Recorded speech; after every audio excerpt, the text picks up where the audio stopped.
इन करारदादों ने peoples party की इस सियासत को हमेशा के लिए जो है वो दफन कर दिया है।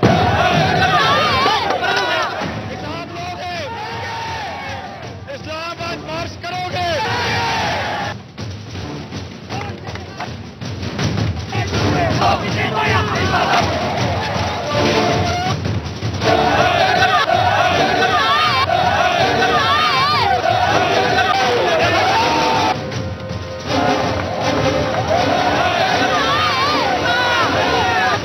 अस्सलाम वालेकुम and good evening everybody, you watching crossfire. मैं हूं मेहर बुखारी।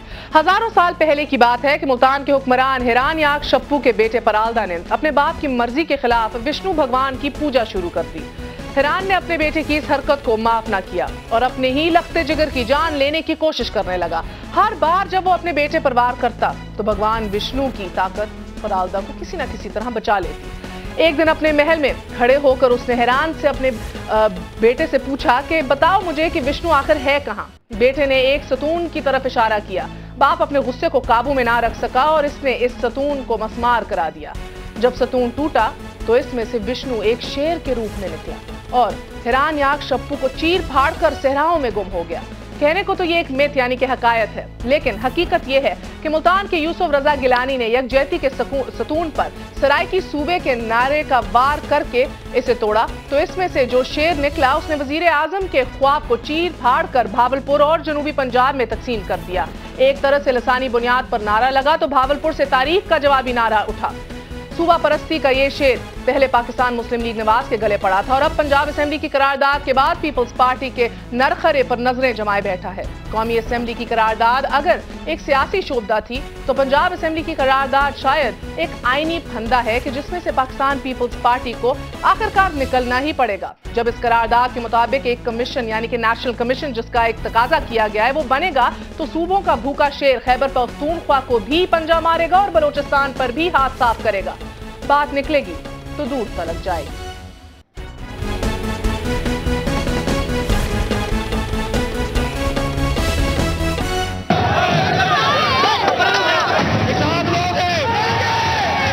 इस्लामाबाद मार्च करोगे?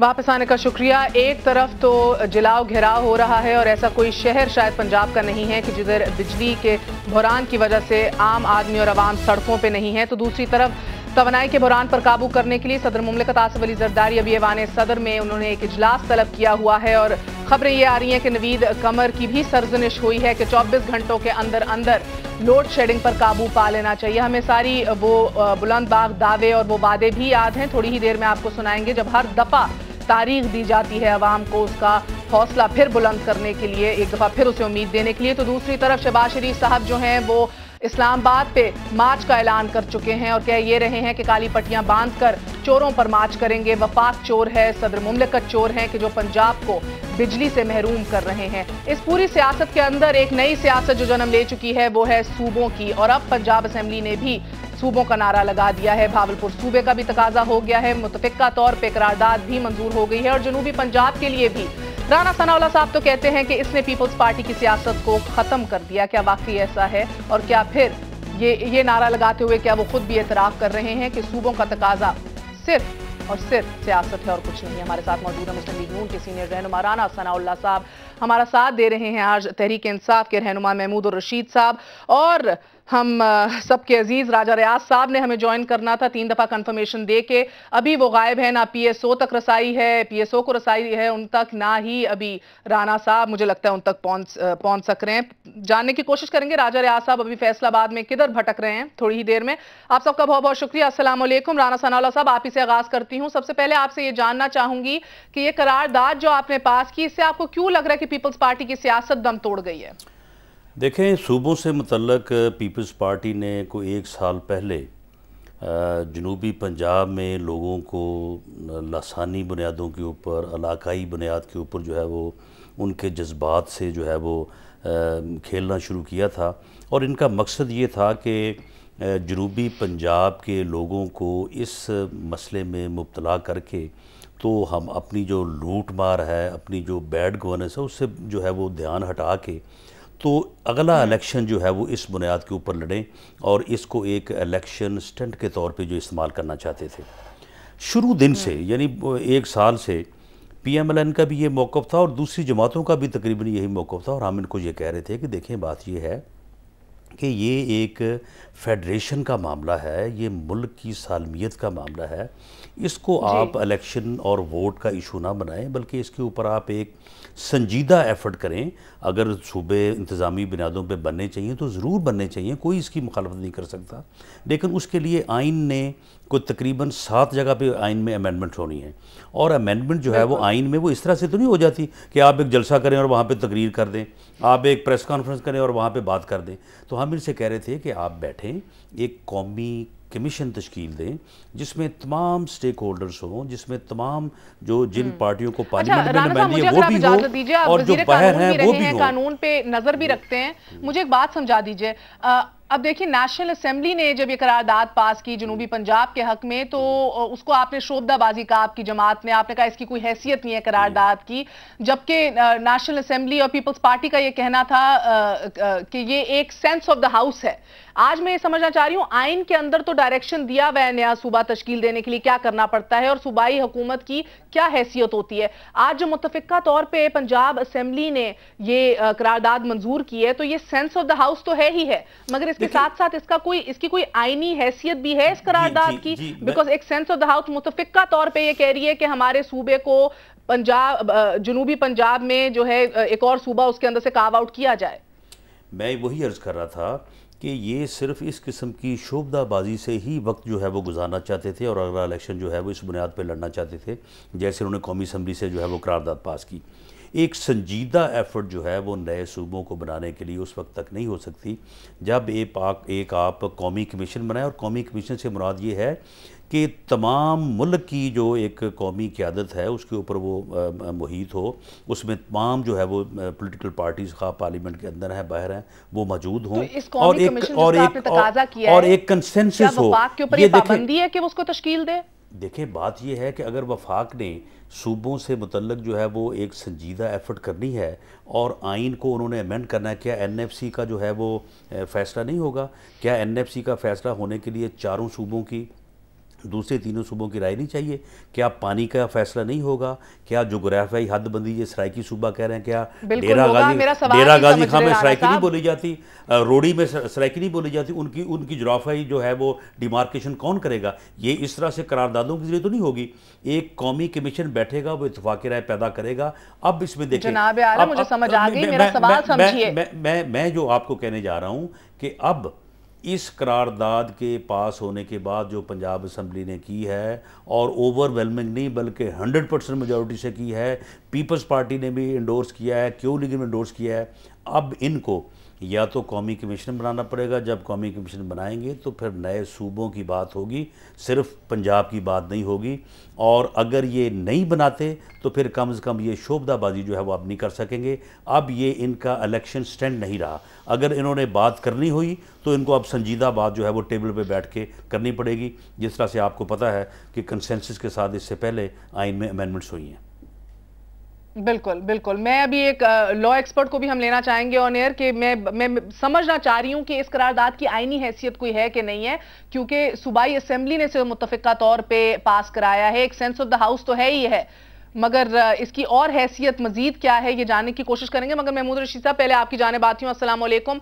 एक तरफ जिस तरह मैंने कहा जलाओ घेराव है, एक तरफ नारे लग रहे हैं इस्लामाबाद पे मार्च करने के, काली पट्टियां बांधने के और चोरों को ऐवान सदर से निकालने के, ये नारे लग रहे हैं। दूसरी तरफ ऐवान सदर के अंदर भी ऐसे हंगामी इजलास हो रहे हैं कि सारी रूटीन के मामला जो थे वो सारे कैंसिल कर दिए, पोस्टपोन कर दिए, और एकदम तवानाई के बहरान पर इजलास बुलाया ऐवान सदर ने और कहा 24 घंटे के अंदर अंदर काबू पाया जाए। बार बार ये बैंडेड सॉल्यूशंस। और दूसरी तरफ मुल्क को तोड़ने में, कार्व आउट करने में, नए सूबे तश्कील देने के ऊपर सियासत की जा रही है। किस बात को हम संजीदगी से लें? ऐवान सदर को इजलास से सीरियसली लें कि ये हमारे दुख दर्द समझते हैं, या पंजाब असेंबली की इस करारदाद को बड़ी संजीदगी से लें? बिस्मिल्लाहिर्रहमानिर्रहीम। देखिए, ईवान सदर में जो इजलास हो रहा है, मेरा ख्याल है कि ये तो अब पुलों से पानी गुजर गया बहुत ज़्यादा। पिछले 4 साल के अंदर ये इस हुकूमत ने टोटल जो है एक फेलियर है गवर्नमेंट का कि लोगों को टेम्परेरीली भी उन्होंने कोई रिलीफ नहीं दिया। और ये जो एनर्जी का मामला है, अब तो यहाँ शहरों के अंदर 16-16 घंटे, 18-18 घंटे, 3-3, 4-4 घंटे कंटिन्यूस वो लोड शेडिंग हो रही है, बिजली नहीं आ रही। मैं ये समझता हूँ कि ये पीपल्स पार्टी के बस की बात नहीं, और इन्होंने संजीदगी से ये 4 साल गुजर गए हैं, रेंटल पावर में ये फंसे रहे, अरबों की वहाँ पे इन्होंने कमीशनें बनाई, जायदादें बनाई, और कोई भी इसको रिलीफ लोगों को देने में ये कामयाब नहीं हो सके। और ये अब जो कुछ भी कर रहे हैं, इनसे खैर की तवक्को नहीं है। और मैं ये समझता हूँ कि लावा पक रहा है और ये लावा फट जाएगा और ये भुसुम कर देगा। ये जो आपके इस्लामाबाद में बैठे हुए हुक्मरान हैं, उन्हें अंदाजा नहीं है कि बच्चे किस तरह से बिलक रहे हैं, स्कूलों में तो पेपर हो रहे हैं। फटेगा जनाब महमूद रशीद साहब, ये लावा फाड़ने में कलीदी किरदार जो है शहबाज शरीफ साहब अदा करने के अंदर पेश हैं। आपने उनकी आज बातें भी सुनी। आज जिधर हंगामा राई हो रही थी, तोड़फोड़ हो रही थी, उधर जाके हार्ट ऑफ द क्राइसिस उन्होंने जाके ये ऐलान किया है कि अब काली पट्टियां बांध के जाएंगे। यानी कि लावा फटे तो सही, मगर हम इसको मेरी उसमें थोड़ी रिजर्वेशंस हैं। मियाँ शहबाज शरीफ साहब बड़े मोहतरम हैं, वो एक बड़े सूबे के सरबराह भी हैं, हुक्मरान हैं, एक बड़ी पार्टी के लीडर भी हैं, लेकिन उनका पास्ट ट्रैक रिकॉर्ड जो है वो इस तरह का नहीं है। वो भाटी चौक में खड़े होकर कहते हैं कि जरदारी साहब को मैं उल्टा लटका दूंगा, और फिर गो जरदारी गो की तहरीक चलाते हैं, और अगले दिन जाके उन्हीं के मुस्लिम लीग एन के लोग चौधरी निसार साहब प्राइम मिनिस्टर हाउस में बैठ के सारे मामला तय करते हैं। तो मैं ये समझता हूँ कि मुस्लिम लीग नून की तरफ से भी संजीदगी के साथ अगर डे 1 से हकीकी अपोजिशन रोल का ये रोल अदा करते, तो आज मुल्क जिस नहज पर पहुँच चुका है, यहाँ उसने नहीं होना था। ये 3.5 साल तक मेरे भाई नाराज़ होते हैं। मैं अक्सर कहा करता हूँ कि जब आप 3.5 साल तक पीपल्स पार्टी के साथ मिलकर पंजाब में हुकूमत करते हैं और सारी करप्शनें छुपी रहती हैं, अदारे तबाह हो रहे हैं, बर्बाद हो रहे हैं, कोई आवाज़ बुलंद नहीं होती, तो 6 माह के अंदर अंदर अब आप ये एक तूफान बर्पा कर दें। आज एक बात कल कहें, कल दूसरी बात कहें, परसों तीसरी बात कहें, तो फिर लोगों का एतमाद उठ जाता है। लोग उस तरह से बात पर यकीन करने के लिए तैयार नहीं है। ये गो जरदारी गो के तो मैंने कहा पिछली 28 अक्टूबर को मियाँ शहबाज साहब ने कहा था। आज ये 6 माह से ऊपर का टाइम जो है ना वो हो रहा है, लेकिन कहीं गो जरदारी गो वाली बात नहीं आई। जी राना साहब, इसका जवाब आप देना पसंद करेंगे? देखिए, मैं इस सिलसिले में अर्ज़ करूँगा कि जहाँ तक इस बात का तल्लक है कि पंजाब में हम हुकूमत में हैं, तो बिल्कुल ये हुकूमत जो है ये इलेक्शन के ज़रिए से हासिल हुई है, ये किसी ने हमें कोई खैरात में नहीं दी। और जहाँ तक यानी पीपल्स पार्टी के साथ हुकूमत में शामिल रहने की बात है, तो देखें इस मुल्क में आप पिछले 64 सालों को देखें, यहाँ पे 11-11 साल 9-9 साल के जो है वो मार्शल लॉ और आमरीत आए, और उसके बाद ठीक है एक यानी सियासतदानों ने एक मैच्योर एफर्ट की, और मोहतरमा बेनज़ीर भुट्टो शहीद ने और मियाँ नवाज शरीफ ने एक COD charter of democracy sign किया, और हमने पूरे खुलूस के साथ उसके ऊपर अमल करने की कोशिश की। लेकिन अगर अब दूसरी तरफ से अगर उसके ऊपर अमल नहीं किया गया, तो फिर अब उसमें हम इसमें जो है वो मैं समझता हूं कि इसमें मुल्क की बदकिस्मती है, डेमोक्रेटिक प्रोसेस की बदकिस्मती है। जी अच्छा, एक छोटा सा वक्फा लूंगी राना साहब, छोटा सा वक्फा लूंगी, आपकी जानिब फिर आऊंगी। सवाल यही उठता है कि वफाक को चोर कहना बड़ा आसान है। गैस की किल्लत हो तो शहबाज शरीफ साहब को जरदारी साहब चोर नजर आते हैं, अब बिजली की किल्लत हो तो फिर एक दफा वफाक चोर नजर आ रहा है। सवाल यही है कि 18वीं तरमीम में भी ये फैसला नून लीग ने बड़े गौर से किया, बड़ा सोच समझ के किया कि गैस की भी जो पैदावार है वो जिन सूबों से होती है पहला हक उधर होगा, तब ये क्यों नहीं देखा? और उसके बाद 18वीं तरमीम अप्रैल 2010 के बाद 2 साल गुजर गए हैं जब 18वीं तरमीम में फैसला हो गया था कि सूबे जो हैं अपनी बिजली की पैदावार के इंतजाम खुद करेंगे। पंजाब असेंबली अभी तक क्यों नहीं कुछ कर पाई, जबकि लास्ट बजट में 9 अरब भी इसने मुख्तस किए थे इन्हीं बिजली की पैदावार के प्रोजेक्ट्स के लिए। All this after very short break.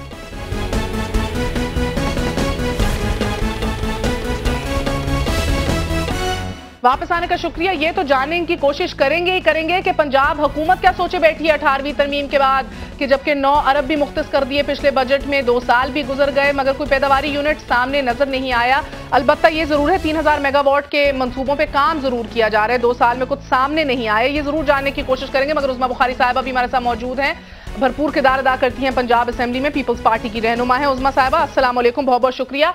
हमने तो ये सुना था कि ऑपोजिशन हुकूमत को खिलाती है जनाब, आप इस करारदाद के बाद तो ये कहना गलत ना होगा हुकूमत आपको खिला गई 2 साल से, तो आप ये लोगों के जहनों में डाल रहे थे कि मुस्लिम लीग नून और नवाज शरीफ नहीं चाहते जनूबी पंजाब। अब तो वो ऐसी गेम खेल के गए जनाब कि अब तो ये इसका सारा क्रेडिट जो है इन्हीं के पास जाएगा। देखिए महर, हकाइक कुछ इस तरह से हैं कि आप जानती हैं कि हम पिछले 2-2.5 साल से एक करारदाद जनूबी पंजाब के हवाले से हमने पंजाब असेंबली में कई दफ़ा जमा कराई, जिसको हमेशा किल किया गया। और उसके बाद अब जब नेशनल असेंबली के अंदर करारदाद मंजूर हो गई और अब नून लीग के पास कोई और चाराकार नहीं था फेस सेविंग के लिए, जनाब मुत्तफिका तौर पे ये पास हुई है। राजा, मुझे बताइए आपके ऑपोजिशन लीडर जो है राजा रियाज साहब, वो किस मर्ज की दवाएं ये बता दीजिए। चलिए देखिए, मैं समझती हूँ कि वो तो पता नहीं वो किस मर्ज की दवा है या नहीं, लेकिन जो नून लीग के लोग बैठे हैं वो हद से ज्यादा शातिर हैं और वो जो बात कमिट करते हैं, जो बिजनेस एडवाइजरी कमेटी में बात करते हैं, बाहर आके इसकी वायलेशन करते हैं। क्यों ऐसा क्या कहा था ये बात आज की नहीं है, ये लोकल गवर्नमेंट ऑर्डिनेंस के हमारे साथ उस वक्त भी जो है हमें चीट करके, हमसे लोकल गवर्नमेंट ऑर्डिनेंस जब हम उनके साथ गवर्नमेंट में थे तब भी हमें चीट करके जो है हमसे मंजूर कराया गया। तो चीटिंग की एक लंबी दास्तान है, और अब भी जो आपकी रिपोर्टेड जो आज भी अखबारों में रिपोर्ट हुआ है लॉ मिनिस्टर साहब के हवाले से, उसमें उन्होंने सूबा भावलपुर के हवाले से ये बात हमारी, वो कोई क्रेडिट की बात आप क्या कह रही हैं, उन्होंने खुद एडमिट किया है कि हमने सिर्फ पीपल्स पार्टी की खुशी गारत की है, हमने पीपल्स पार्टी को क्रेडिट लेने से रोका है। सो इनका कतई मकसद ना सुबह भावलपुर के साथ ये सिंसियर है ना जनूबी पंजाब के साथ, इनका मकसद सिर्फ पीपल्स पार्टी की खुशियों पे पानी फेरना, जो ये खुद कह चुके हैं। राणा साहब, खुशियों पे आपने पानी फेर दिया, यानी कि इधर भी एक दफा फिर सियासत हो गई है। इनकी खुशियों पे तो मुझे पानी फेरने की कोई ज़रूरत नहीं है। बाकी जहाँ तक चीट करने की बात है तो ये कोई बच्चे तो नहीं है, आखिर मुंतखब हो के इस ऐवान में आए हैं, इस तरह से किसी को जो है वो कोई चीट नहीं कर सकता। जहाँ तक बात है कि मुखलस, हम बिल्कुल हम पाकिस्तान से मुखलस हैं, पंजाब से मुखलस हैं, जनूबी पंजाब के लोगों से और अपना बहावलपुर के लोगों से हम मुखलस हैं। और हमने पीपल्स पार्टी को एक रास्ता दिखाया है कि ये जो आप वैसे ही नारेबाजी कर रहे हैं और लोगों को वरगला रहे हैं, अगर आप सूबा बनाना चाहते हैं तो आएँ, बैठें, कमीशन बनाएं, नेशनल कमीशन बनाएं और नेशनल कमीशन में बैठ के देखें कि पाकिस्तान में इंतज़ामी बुनियादों पे ऊपर कहाँ कहाँ सूबे बनने चाहिए और हर जगह पे बनाएं। अगर कराची बन सकता है तो बनाएं, फिर कराची को क्यों ना बनाएं, तो नेशनल हज़ारा को भी बनाएं। क्या प्रॉब्लम है आपको? इनको बड़ा प्रॉब्लम होगा, तो बहुत देर से नून लीग कर रही है, 1 साल से हम तो कह रहे हैं। मैं पहले तो मैं 1-2 बातें जरूर फैक्ट्स के लिए जो है वो आवाम के नॉलेज में लाना चाहती हूँ कि राणा साहब को याद होगा कि जब हम सब सीढ़ियों पे खड़े थे इजलास के बाद और जो हमारी सराइकी सूबे के एमपीज हैं वो बाहर खड़े थे और राणा साहब जब मीडिया से बात करके बाहर तशरीफ लाए वापस मुड़ के, तो उन्होंने कहा कौमी कमीशन जैसी गल कर दी है, हुण 1 साल तक तुसी कौमी कमीशन ना खेडोगे। तो ये जब सोच होगी ना, जब ये सेंस होगी, मैं बार बार आपको इसलिए कह रही हूँ, कतई तौर पर पीएमएल का कोई ताल्लुक जो है ना, इनकी कोई, हमेशा ये मुखालफत करते आए हैं, हमेशा इन्होंने कहा ऐसे नहीं होगा, जनूबी पंजाब का सूबा नहीं बन सकता।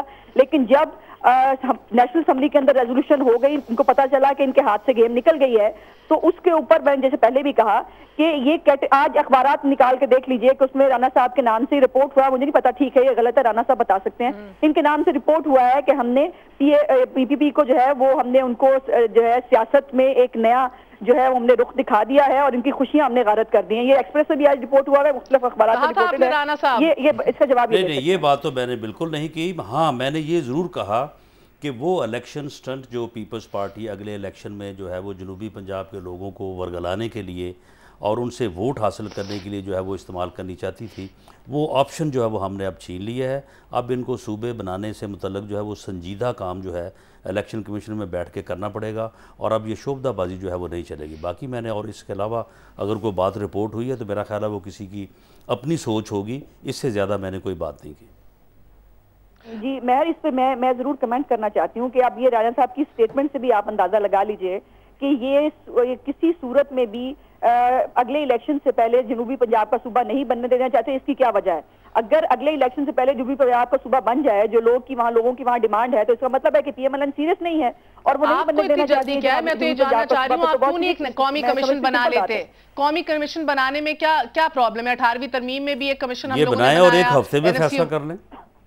ये कमीशन बनाए, वहां पे बैठे सबको बिठाएं और विद इन ए वीक फैसला कर लें। काम करना है, विद इन ए वीक फैसला अल्लाह ही जानता है ना आपकी नीयत क्या है, इनकी नीयत क्या है। मैं तो ये नहीं जानती कि अभी अफगान सदर में जो इजलास हो रहा है उधर नीयत क्या है। उस बुखारी साहिबा ये बता दीजिए कि आपके 2-3 चीजें, एक दफा अगर आप इकोनॉमी पे भी एक सरसरी सी नजर भी फेर लें तो आप देखिए आपके नॉन परफॉर्मिंग लोन 600 से 700 अरब हो गए हैं, आपकी कैपिटल फ्लाइट हो रही है, सारे इन्वेस्टर्स फैसलाबाद से उठ के जा रहे हैं, आपके बांग्लादेश जा रहे हैं, आपकी कोई इन्वेस्टर्स डोमेस्टिक इन्वेस्टर्स उठ के जा रहे हैं, लेट अलोन इंटरनेशनल इन्वेस्टर्स। और आपकी स्टेट ओन एंटरप्राइजेस भी ब्लीड कर रही हैं, कुछ भी इधर सही मुआशी तौर पे नजर नहीं आ रहा, आपकी पॉलिसीज नजर नहीं आ रही। तो अब पावर सेक्टर के ऊपर जब पॉलिसीज रिफॉर्म नहीं होंगी और इस तरह के इजलास होंगे लास्ट मिनट ऐवान सदर में, तो फिर क्या तवक्को की जाए? महर, मैं समझती हूँ कि आप ठीक कह रही हैं और इसमें कसूर अगर सिर्फ ये कहा जाए कि एक पार्टी का है तो वो गलत होगा। ये जो नेशनल क्राइसिस हैं, इनको नेशनली निपटने की जरूरत होती है।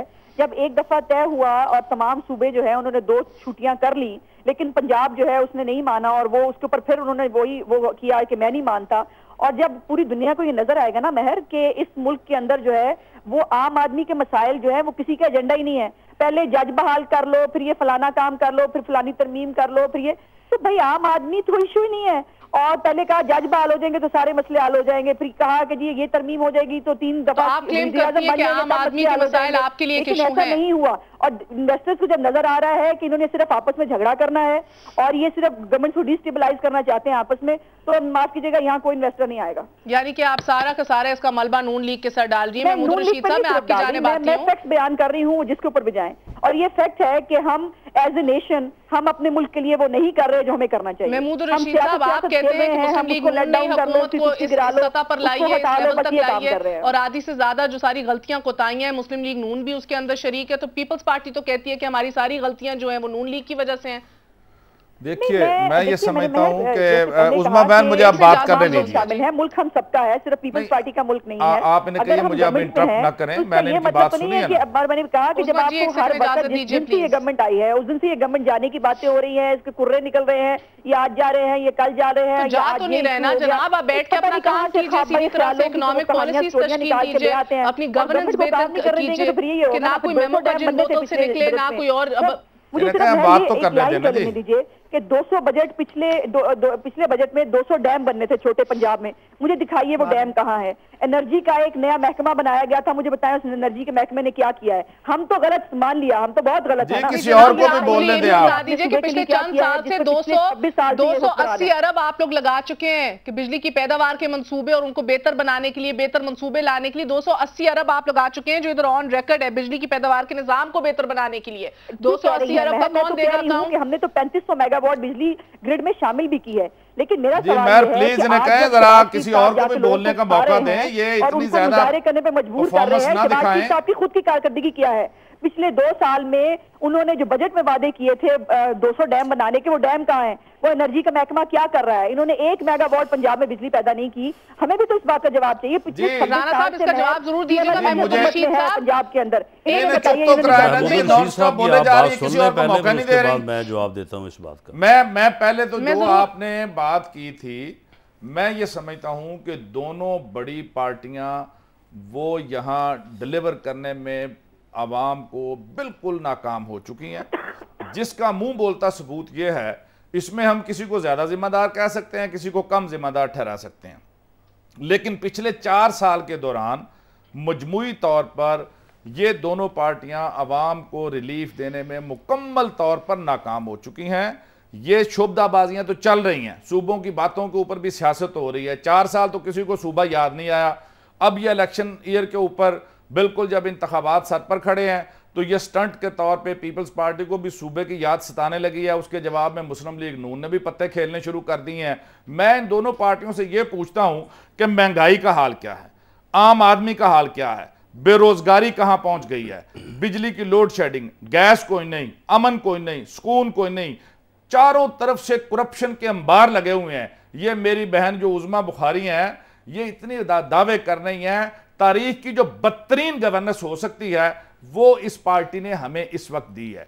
करप्शन के जो मेगा स्कैम है, महमूद रशीद साहब उसके बाद जाने की कोशिश करेंगे। ये दो तो अपने पत्ते खेल गए, क्या अब अवाम पत्ता आपके हक में खेलेगी? आपसे वेरी शॉर्ट ब्रेक।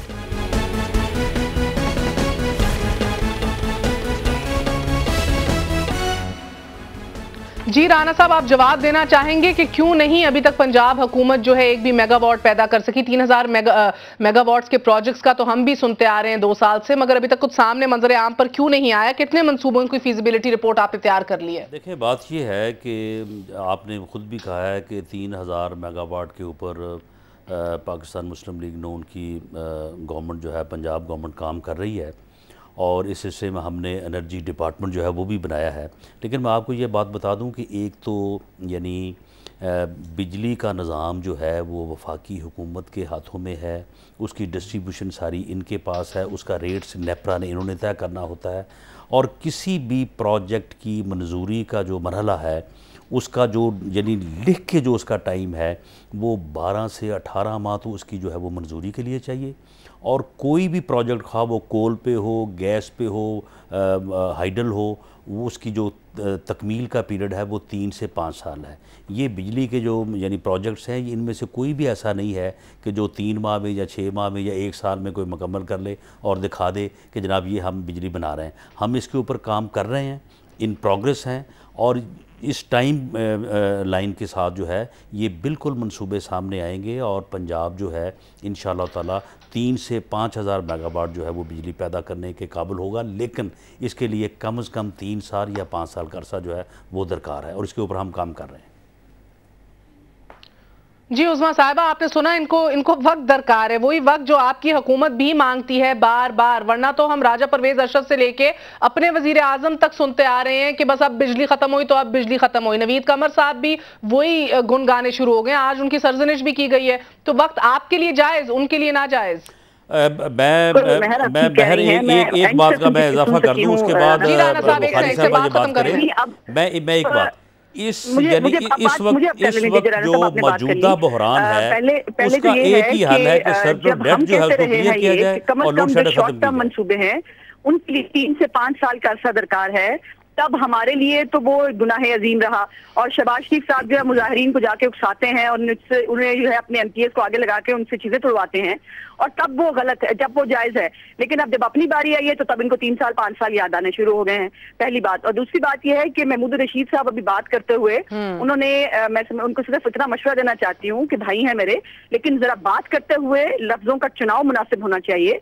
वरना मेरा ख्याल है अभी उनको थोड़ा टाइम हुआ है मीडिया पे आए हुए, वरना जिस तरह की बात उन्होंने की उसका बहुत बिटर जवाब मैं उनको दे सकती हूँ। थोड़े टाइम का वक्त ना करें, वो आप सबकी अगली पिछली एक करके बता देंगे। उन्हें थोड़ा वक्त नहीं हुआ जनाब, सियासत में भी है वो खेलने की बजाय हमें भी वो, हम तो गुनहगार थी। इन्होंने कभी कभी किसी एक चीज का मसले का हल बताया हमें कि ये क्या करेंगे। जी महमूद रशीद साहब, आपके पास क्या हल है? हुकूमतें तो सड़कों पे हैं, हुकूमतें तो एक दूसरे को चोर भी कह रही हैं, सब कुछ कह रही हैं, आपके पास क्या हल है इन सब चीजों का? ये पहले तो इतराफ करें ना, मैं जो बात कर रहा हूं कि ये इतराफ करें कि ये टोटल नाकाम हो चुकी है पीपल्स पार्टी की गवर्नमेंट। करप्शन नंबर 1, पाकिस्तान की तारीख में कभी इतनी करप्शन नहीं हुई जितनी करप्शन इन लोगों ने की है, हाजियों तक को माफ नहीं किया। और तो और ये वजीर आजम साहब के जो बेटों के ऊपर जो स्कैम्स हैं, और ये रेलवे, पीआईए, उसके बाद आपकी ये स्टील मिल, कौन सी ऐसी जगह, रेंटल पावर, हर जगह के ऊपर अरबों रुपए की एक करप्शन के किस्से जुबान ज़दे आम हैं। ये पीपल्स पार्टी लोगों को क्या रिलीफ देती? इन्हें तो ये लूट मार से अपनी फुर्सत नहीं है, और ऊपर से जो इन्होंने ये सारा सिलसिला शुरू किया हुआ है, ये मुझे पता नहीं क्या दर्स दे रही है कि ये बात करने से पहले सोचें तो ले। भी मैंने तो कोई आपकी खिदमत में कोई गुस्ताखी नहीं की, मैंने तो ये अर्ज किया है कि पिछले 4 साल में किसी खातून को ये कहना कि आप अदाकारी कर रही हैं, इसका मतलब क्या होता है? अपनी घर की खवातीन के लिए आप ये लफ्ज इस्तेमाल करते हैं? मैंने तो नहीं कहा भाई, मेरी बहन, मैंने ये नहीं कहा अदाकारी कर रही है। लेकिन मैंने कतन ये नहीं कहा, मैंने आप दोबारा ये सुनवा लें, मैंने कतन ये नहीं कहा कि ये अदाकारी कर रहे हैं। बड़े हैं और आपकी इज्जत करना मुझे सिखाया गया है, लेकिन अगर आप इस किस्म की गुफ्तगू करेंगे और मेरे बारे में जो आपने लफ्ज इस्तेमाल किया, सियासी बात करें, सियासी जवाब ले, लेकिन इस तरह की जाति हमने वैसे बात नहीं सुनी। महमूद रशीद साहब, आपने कहा है कि ये सियासी अदाकार हैं। नहीं, मैंने कभी ये नहीं कहा, आप दोबारा सुन लीजिए। मैंने इन्हें कोई गलतफहमी हुई है। मैंने तो गवर्नमेंट की तरफ से कहा है कि गवर्नमेंट अदाकारी कर रही है पिछले 4 साल से, और रोज ये लोग नित नए वादे कर रहे हैं। देख लीजिएगा, ये रोज मैं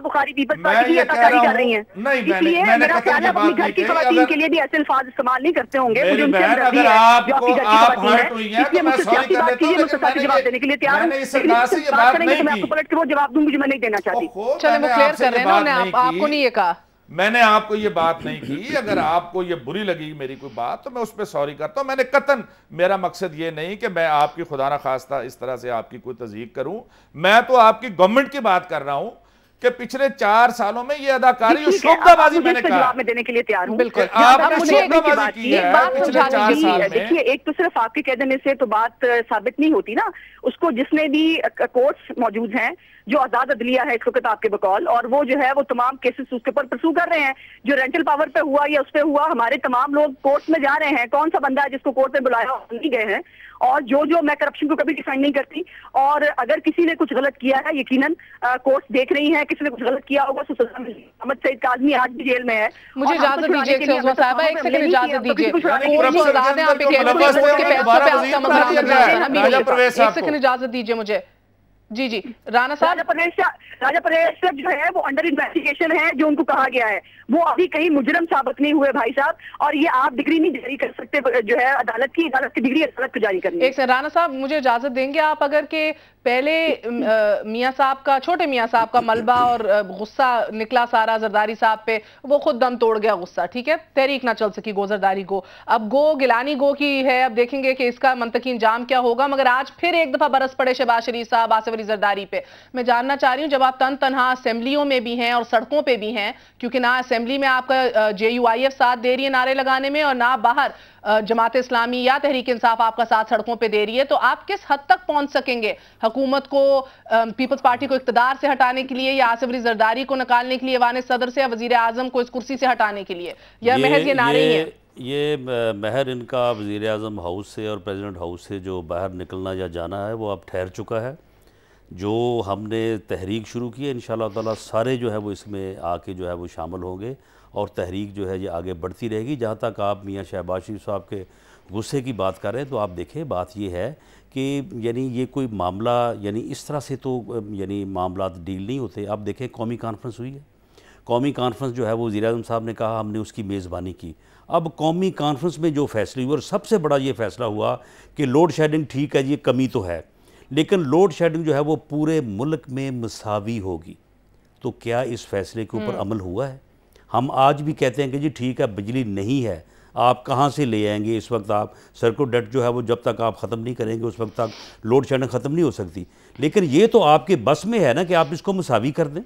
अगर हर जगह पे 4 घंटे बंद हो रही है तो हर जगह पे 4 घंटे बंद हो रही है। ये तो नहीं कि किसी जगह 2 घंटे और किसी जगह 22 घंटे। तो मुझे बताइए, आप क्यों एनर्जी कॉन्फ्रेंसेस में बार बार जी, मैं आपकी जानिब भी आ रही हूँ। बात ये है कि जायज बात है जो उन्होंने कही और हमने मानी भी, मानी नहीं। ये बात तो एक फैक्ट है ना कि जो बलोचिस्तान के रेगिस्तान है वहां पर बिजली की जरूरत उतनी नहीं है।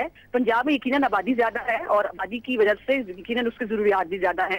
लेकिन ये बुनियाद बनाकर आप मुझे ये बताइए, इनसे पूछिए कि जो तय हुआ था कि 2 दिन जो है 2 दिन छुट्टियां हुआ करेंगी, तीनों सूबों ने अमल दरामद किया सिवाय पंजाब के। ये क्या मैसेज दे रहे हैं? क्या बात है राणा साहब, क्या आपके देखिए बात ये है कि ये आपके जनाब, 2 छुट्टियों की बात, तो आप कमजोर पड़ जाते हैं। क्या बात है? इसका जवाब दे दीजिए। 2 छुट्टियों की बात जो है वो इससे मशरूत थी, मसावी लोड शेडिंग से मशरूत थी 2 छुट्टियों की बात। ये आज इस बात को जो है वो पहली अच्छा, यानी कि मसावी लोड शेडिंग नहीं हुई। जब पूरा करें। बहुत बहुत शुक्रिया आप सबका। कि यानी कि जब पंजाब के अंदर 22-22 घंटे लोड शेडिंग होगी और सिंध में 10 घंटे, बलोचिस्तान में 12 और KPK में 16 से 18 घंटे होगी, तो फिर हम ट्रेडर्स यानी कि हमारा वोट बैंक है उस पर भी हाथ क्यों डालें? ये इसके साथ नत्थी किया गया था। एक दफा वजीर आजम सईद यूसुफ रजा गिलानी की कुछ बातें सुन लीजिए। यहाँ लोड शेडिंग है, यहाँ आपके जो इस वक्त चीनी की कमी है और बिजली की कमी है और यहाँ मुलाजमतें नहीं हैं, मैं आपसे वादा करता हूँ इंशाल्लाह हम वो पॉलिसियाँ बनाएंगे जिसके ज़रिए जो लोड शेडिंग होगी इंशाल्लाह बहुत जल्द ख़त्म कर दी जाएगी। मैंने अपनी इंतज़ामिया को अहकामात जारी किए हैं कि आपकी शेड्यूल लोड शेडिंग होनी चाहिए, इस किस्म का नहीं होना चाहिए डिस्क्रिमिनेशन के इतने इतने घंटे बंद रहे। आप वजीर आजम रहे ना रहे, मगर हम आपकी इन पॉलिसियों के मुंतजर रहेंगे। हम भी देखेंगे कि वादे कब पूरे होंगे। आप ना सही आपकी हुकूमत पूरी कर दे, क्योंकि आपकी हुकूमत के जाने में 324 दिन 1 घंटा 4 मिनट और 10 सेकंड रह गए हैं। मेहर बुखारी को इजाजत दीजिए। I'll see you all on Monday. Good night. Allah Hafiz.